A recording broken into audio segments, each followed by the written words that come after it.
Simo Mark McCrae a chance to play this week still, or he's ruling out? Or? No, he won't play. Yeah, he won't play this week. He had a little scope on his wrist just to see what's going on in there. It's a bit loose, so we'll let that settle down and see what comes from it. It's a bit early to tell what the damage is, but he won't play this week. You still hoping to see him again in the next sort of month or so? I'm not sure. Yeah, that's the hope. Yeah, so yeah, we had a little scope yesterday, so I haven't got the full results yet, so I don't want to preempt anything. But yeah, disappointing with losing forwards left, right, and centre, and he was one with plenty of experience for us. So we just got to find another way. How creative do you have to be now? I mean, they're your three probably most prominent veteran forwards, and they're gone for the time being. Yeah. Look, I mean, last 2 weeks hasn't been too good for us up forward, but you know, I think we've kicked 13 goals, 31. So you know, it's probably been more accuracy than anything. But there's no doubt we're a different side at the moment with some of the injuries in the front half, and teams go through it. It's our turn. Hitting some adversities is nothing new in this competition, so it's our turn. So we've got to fight through it. What's the process now with McCrae? What do you do, or what are you waiting on? I'm just waiting on results. Okay. Yeah, so specialists and scans and all those sorts of things. And he's out of scope, so we'll wait on the prognosis there, and then we'll tell everyone. And surgery, is that one of the options? He's already had a scope, so Okay. yeah. So we'll find out what goes on after that. Yep. When we get the results. It's a strange situation, isn't it? Because it's not an overly long injury list, but it's a strategically important yeah. injury list. Yeah, spot on. Yeah. Which I guess you can be unlucky sometimes. Yeah, look, I mean, I think, like I said, it's every club goes through certain stages throughout the year where they're hit with some challenges, and this is our turn. Unfortunately, we're missing Barras still, and Mackenzie and Darling and Kennedy, and Lacroix's a bit different, but so yeah, we're missing some tools. Is there any good news at the selection day? There's always good news. There's opportunity there, but we'll declare that this afternoon. Once again, we're a little bit early for selection conversation, but obviously there'll be another player available for us. You know, despite the fact that East Perth weren't too great on the weekend, we still think there's some individuals who are playing pretty consistent football, so we'll explore what we've got and maybe have to be a bit creative. Oscar Allen, is there a debut for Oscar Allen yet or not? Look, we're just finalising the side today, but he's definitely someone that we can consider, you know, down back, but up forward's our issue at the moment. So whether we throw the team around or not, yet to be decided or declared. But yeah, we'll have to be creative. Nathan Vardy played such a crucial role for the side last year, albeit as a ruckman. Where does he sit in the pecking order at the moment? Yeah, he's in the conversation. Yeah, he is. You know, he's probably played ruck more than anything this year, coming back from his injury. He has a good continuity. He's 2 weeks on, 1 week off, 2 weeks on. So working through his availability and his role when he plays seniors is something we're on at the moment. So yeah, we're working through that. Another blow for you. The Crows will probably get Laird and Sloan back. How does that feel? I'm happy to challenge that. Yeah, you know, and Lynch and Brown probably. So, but you know, they've had their go at some hard times as well. So it's just the game. You know, it's we've got a squad of 45 players. We've blooded in 7 or 8 kids this year, and we haven't been afraid to do that. Everyone's playing their role. We were disappointing last week, in particular in the first quarter, and we've been disappointing in front of goal. So we've got our challenges, but we're on the front foot. Is this one of your biggest challenges? This year? I suppose, yeah. I mean, we've had some pretty important games this year. I think we played the Giants in Sydney without McGovern, Shuey, Sheed, and someone else. I don't know who else it was, Stocksy, but we were missing a few players there. So, yeah, I don't think it's about my challenge, our club and where we're at. We need a win. So do the Crows. So it's going to be a pretty good game. With McGovern, what are your thoughts there? We saw him up forward in the last quarter against the Bombers, but still without Barras. Well, that's our challenge, isn't it? Yeah, what do we do? So we'll have a look at all those things. We liked what we saw there at stages, but we also know he's an All-Australian centre-half back, so how we manage that's up to match committee, and you'll find out in a couple of days. If you take the first quarter out against Essendon, when you guys came out Dozy. Not a bad. I didn't use Dozy, but I'll run with it. Did you create enough chances to win it and just didn't take them? That simple?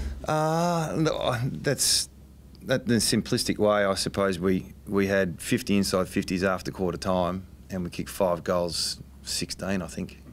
So that's not taking away Essendon's performance. I thought they played really well, but we got jumped in the first quarter and we didn't deserve to win. So, but we fought it out, and we tried a few different things. That some things worked, some things didn't. So we found out a bit more about ourselves as a team. But we weren't good enough on the night. What about you build momentum through victories, and momentum can build against you through defeats? How big is this game, given it would be 3 in a row if you don't get up? Yeah, look, the wins and losses are critical, no doubt. I think the way you play and the spirit in which you play is really important for us as well. In particular, the start of the year, when we probably didn't think we were going to have 10 successes in a row. It was more about the type of footy we were playing and the type of unity and spirit the players were displaying. So that's our focus, and the wins will take care of themselves. But we are in a winning business, so belief and evidence, they sit hand in hand. So the boys are still up for it, and they're still positive. What are you expecting from the Crows after all this talk about pre-season camp and things like that? Yeah, look, I'm assuming that within the 4 walls it's a real sanctuary, and they've got each other's back. So I'm assuming that they're going to come out and throw the absolute kitchen sink at this game, just like we are. So they don't want to win any more than we do. So it's going to be one of those games that we're going into their territory, their home ground advantage. We're underdogs, so it's going to be game on. Is it line in the sand for them? Like, finals pretty hard if they don't win this one? I'm not sure. You have to ask Pikey that one. But we've all been in that situation before, where there's adversity, and we're in ours in a different way. So we'll worry about us, and we'll prepare them for their absolute best and get on with it. You've got a very young forward line. What's been the feedback from the young guys in there about the pressure and coping without some of the senior guys? Oh, that's a massive learning curve for them. So what to do when we do hit a bit of a wall. So that's why Lacroix was important for us. And now it's going to. I think Jamie Cripps might be our most experienced forward. I don't know how old he is. 25. He's played 130 games. So look, we need them to step up, play their roles as much as we can. Expect not too much from a guy who's played 4 or 5 games like a Liam Ryan, or Willie's played 11 games, or Waterman's played 12.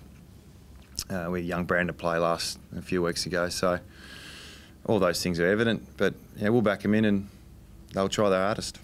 It's just pretty much all we can do. How did you assess Fraser McInnes's effort? Yeah, well, he's a bit like our side. I mean, he had 3 opportunities to hit the scoreboard, and if he had to kick 3 goals, we would have been happy with his performance. So he didn't take his opportunities, and most of our team didn't as well. So our first quarter was more about our pressure and our contest, and the following 3 quarters was about our inability to convert. With Mackenzie's flare up in his toes, how serious is that looking?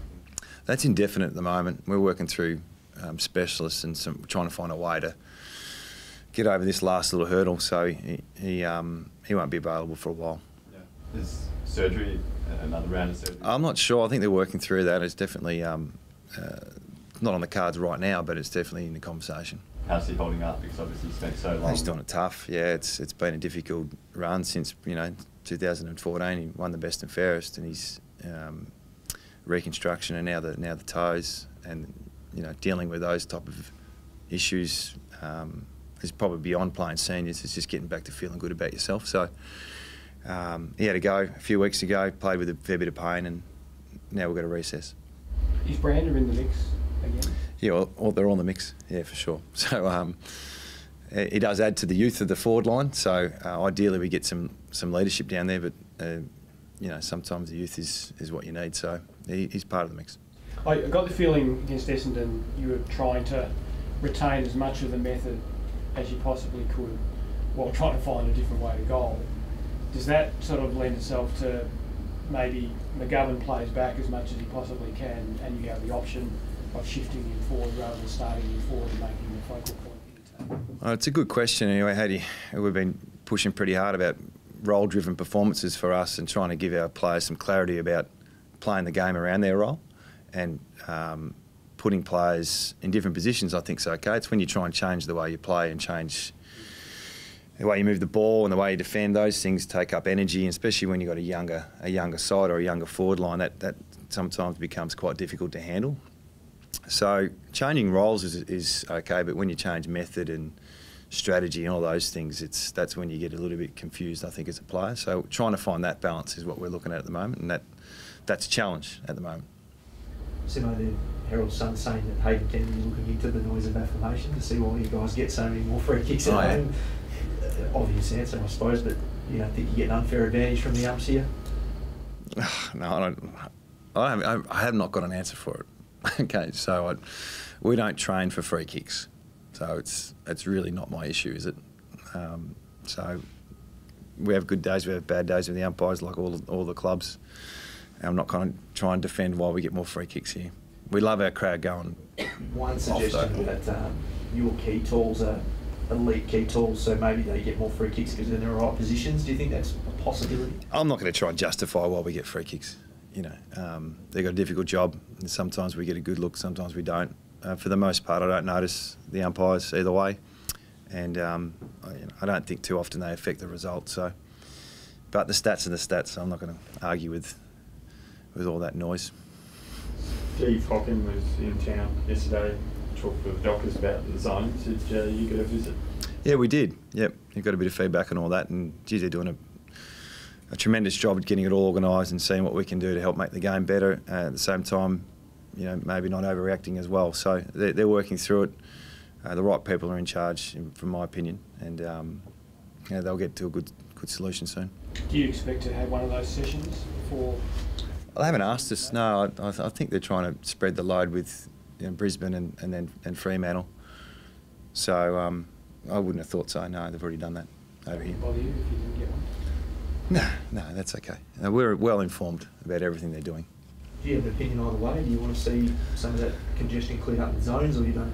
Well, no, it's a good conversation to have. It's probably too long to talk about it now, about what we think needs to happen, what's our purpose in changing the rules, what's the vision, and not just pulling a rule change to try and fix little things here and there. I think that's the one thing that I've noticed, that they're very well organised in terms of the end goal, what are we going to do about it, what's the progress to get it done, and not just a knee-jerk reaction to fix a little thing here or there. So I know they're looking at the analytics of it all, and we'll back in their decisions as we go forward.